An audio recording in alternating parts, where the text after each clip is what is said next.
Isaac. Louvado seja o nome de nosso Deus. Pastora Maria, mas Ismael é filho de Agar. Mas Agar é filho, ela deitou com Abraão a mandado de Sara. Porque Sara passou adiante a promessa, apressou a promessa de Deus. E ela mandou Agar se deitar com o seu esposo Abraão. Então nasceu Ismael. Depois veio no tempo de Deus, no momento certo, Isaac, o filho da promessa, o qual Deus assim o prometeu, e ele cumpre, porque o nosso Deus, ele vela com a palavra dele para cumprir. E de Isaac veio Jacó, e Jacó e Esaú, 2 filhos. Esaú nasceu primeiro, depois Jacó. Depois de Jacó teve seus filhos com a sua mulher amada, com a sua esposa amada, que foi Raquel. Os seus filhos foram José e Benjamim.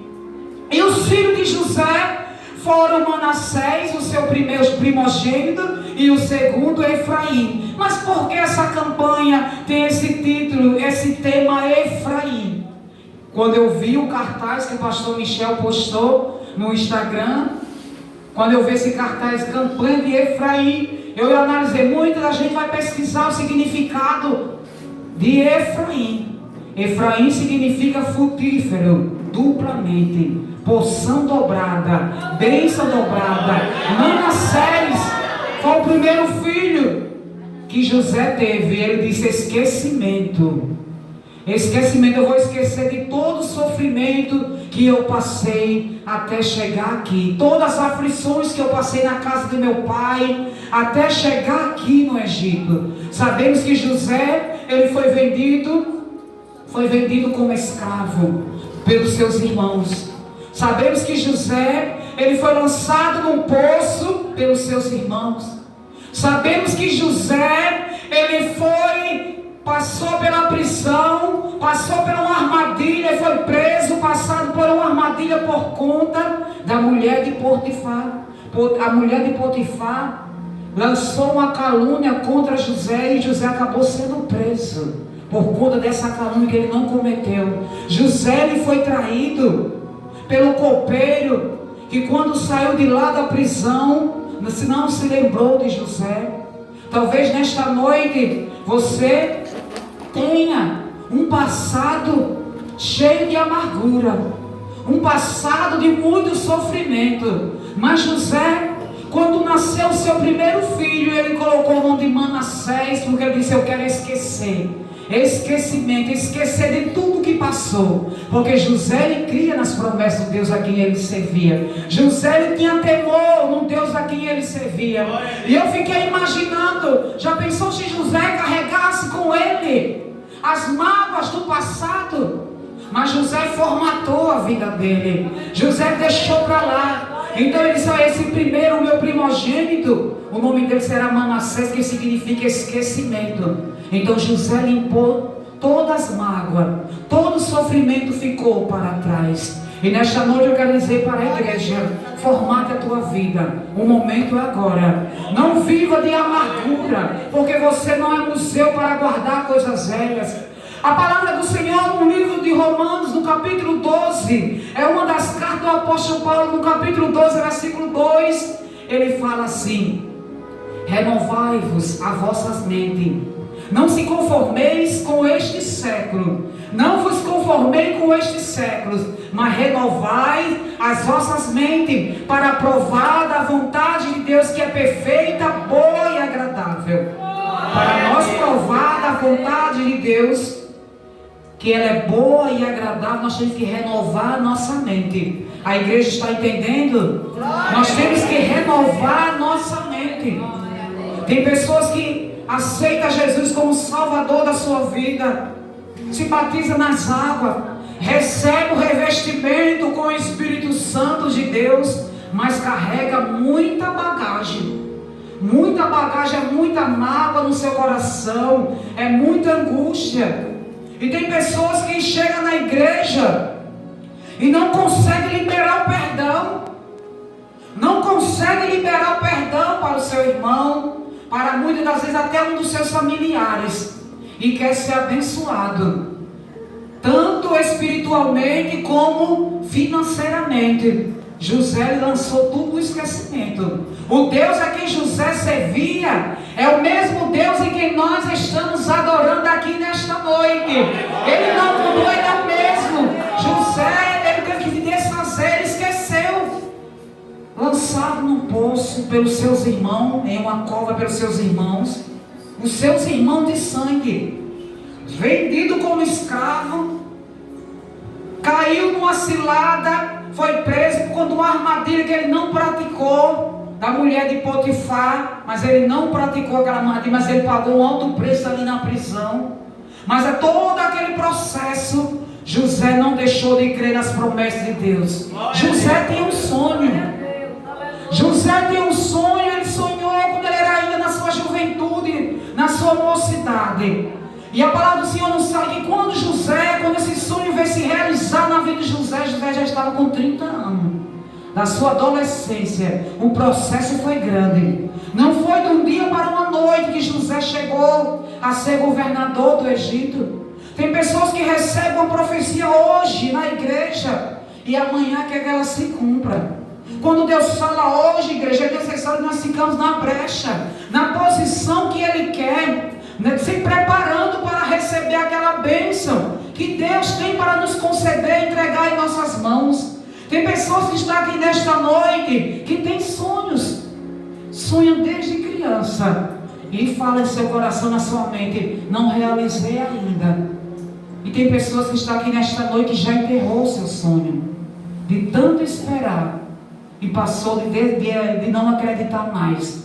Mas o Senhor, nesta noite, eu quero declarar uma palavra profética. Eu quero profetizar na sua vida. Levanta a tua mão direita para receber de Deus nesta noite. O seu sonho vai ser ressuscitado nesta noite, porque Deus, Ele não mudou, Ele é o mesmo. A palavra do Senhor nos fala que Ele vela com a palavra dEle para cumprir. Quando o Senhor levantou Jeremias para libertar o povo ali de Judá, o Senhor disse: Jeremias, o que tu vês, Jeremias? Ele disse: eu vejo uma vara de amendoeira. E o Senhor disse: viste muito bem, Jeremias, porque eu velo com a minha palavra para cumprir. Oh, engrandecido seja o nome do nosso Senhor e Salvador Jesus Cristo, que está aqui nesta noite, aqui neste lugar.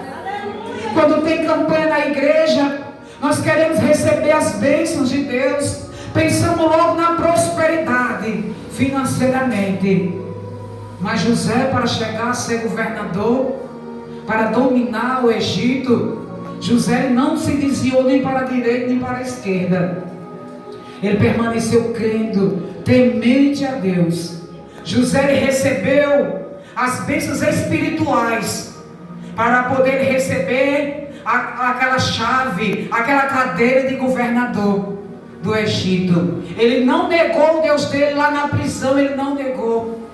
Faraó mandou chamar ele, o rei Faraó, e José chegou diante de Faraó. Todos se prostravam quando chegavam, mas José não. José veio atender o chamado do rei, mas ele não se prostrou, porque ele aprendeu desde menino, desde criança, que ele só se prostrava diante do Deus grande, do Deus todo-poderoso. E quantas vezes nós queremos se prostrar diante do homem? Ah, mas se eu não ferrar assim, sabe, eu não vou receber aquela bênção, sabe? Eu fui ali na casa do prefeito, sabe, para pedir um emprego a ele. Quando eu cheguei lá, estava rezando o texto, e eu fiquei ali em reverência, sabe? Porque a Ave Maria, até eu fiz a Ave Maria para ele ver, sabe, que eu sou uma pessoa religiosa. Ele tem que ver que o Espírito Santo de Deus é na sua vida. Ele tem que enxergar que o Espírito Santo de Deus é na sua vida. Deixa o Espírito Santo de Deus brilhar na sua vida. Seja fiel a Deus, seja no aperto, seja no folgamento, mas seja fiel a Deus. Olha aí José. José tinha motivos, muitos motivos, para ele negar o Deus de Israel. Quando a mulher de Potifar deu em cima dele, se ele não tivesse temor a Deus, ele podia ter caído naquela cilada. Mas ele não caiu. Se ele tivesse caído naquela cilada, fiquei imaginando a promessa, Senhor, tinha se cumprido na vida dele, que quando Deus promete, ele cumpre. Mas eu imagino que ia tardar. Ia tardar, porque ele tinha que pagar o preço daquele pecado que ele tinha cometido. É o que acontece com muitos que estão caminhando com Jesus hoje, Muitas das vezes, por falta de vigilância, a bênção já está chegando na sua porta. O anjo já está com a bandeja preparado para entregar a sua bênção. Mas, por falta de oração, porque para nós ficarmos fortalecidos, forte na presença do Senhor, é necessário jejum e oração. Quer milagre, meu irmão? Tem que descer no jejum e na oração. Eu fiquei observando aqui o pastor dirigindo o culto, e a maioria das vezes é o maior tempo aí em pé, adorando a Deus em pé, porque nós costumamos chegar na casa do Senhor muito cansado, não é verdade? Muito cansado, querendo só estar sentado na casa do Senhor. Mas quando nós éramos das trevas, a festa começa às 10 e termina às 5 da manhã e é em pé, não tem cadeiras. Isso me fez uma lembrança aqui. É 10 da noite, muitos chegam até antes, 8, já está lá e não tem cadeira para se sentar, é em pé. E ninguém cansa. E é uma energia tão grande que derrama suor. Mas na casa do Senhor, depois que foi lavado e remido pelo sangue do Cordeiro, é um abrimento de boca tão grande, é um cansaço tão grande. E é olhando para o relógio, meu Deus, amanhã eu tenho tanta coisa para fazer que esse culto não acaba logo. Meu querido irmão, como é que você vai receber a tua bênção nessa pressa toda? Na presença do Deus vivo Todo-Poderoso, querendo se retirar. Está sentindo bem na casa do papai? Quando nós estamos na casa do nosso pai, a gente se sente bem. Eu me sentia muito bem quando eu andava na casa de minha mãe, quando ela era viva. Muito bem. Muitas vezes eu até dormia lá. Morando na mesma cidade, eu dormia lá muitas das vezes, porque eu me sentia muito bem na casa de meu pai. E não é diferente na casa do Senhor. Queremos a bênção, igreja, mas não queremos a bênção. Não queremos ser uma bênção. Queremos a bênção, mas não queremos ser a bênção. Para José chegar a até o processo onde chegou Efraim, essa bênção frutífera, duplicada, foi grande o processo, como eu já falei aqui, vocês todos já conhecem de cor salteado. José, ele precisou ser fiel a Deus. Manassés, ele colocou o nome de esquecimento. E Efraim, bênção duplicada, frutífera. Mas, como foi esse negócio? A bênção era para Manassés, que ele é o primogênito. Porque José recebeu a bênção de seu pai, Jacó. Jacó recebeu a bênção de seu pai, Isaac. Mas Jacó, ele não foi o primeiro filho de Isaac, o primeiro foi Esaú. Mas Esaú trocou a bênção dele, vendeu a bênção dele por um prato de lentilhas. Ficou imaginando, não sei se foi de lentilhas, se foi de um guisado. Muitas versões da Bíblia, eu sei que ele vendeu a bênção dele, trocou a bênção dele, a primogenitura. E Isaac abençoou Jacó, porque Isaac já estava de uma velha idade, de uma idade avançada, sem enxergar muito bem. Abençoou Jacó, porque Esaú passou a sua primogenitura, passou a sua bênção para Jacó.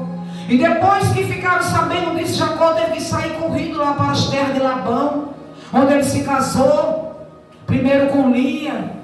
Foi enganado, porque ele passou também a perna no seu irmão. Foi chegando lá e também foi enganado pelo seu sogro. Em vez de Labão entregar Raquel, entregou primeiro Lia e depois Raquel. E nasceu os seus dois filhos. Primeiro foi José e depois Benjamim. E José recebeu a primogenitura. E Benjamim não, porque José foi o filho abençoado, amado e esperado, e foi o primeiro. Mas Jacó teve o primogênito, que foi com Lia. O seu primogênito foi Rúben. Mas Rúben não foi digno de receber a bênção de seu pai, a sua primogenitura. Mas ele nasceu primeiro, mas não teve direito. Rúben se antecipou, passou adiante de seu pai, chegou até a deitar com uma das concubinas do seu pai, não foi digno. A primogenitura de Rúben foi dada para José. José recebeu a primogenitura que era de Manassés.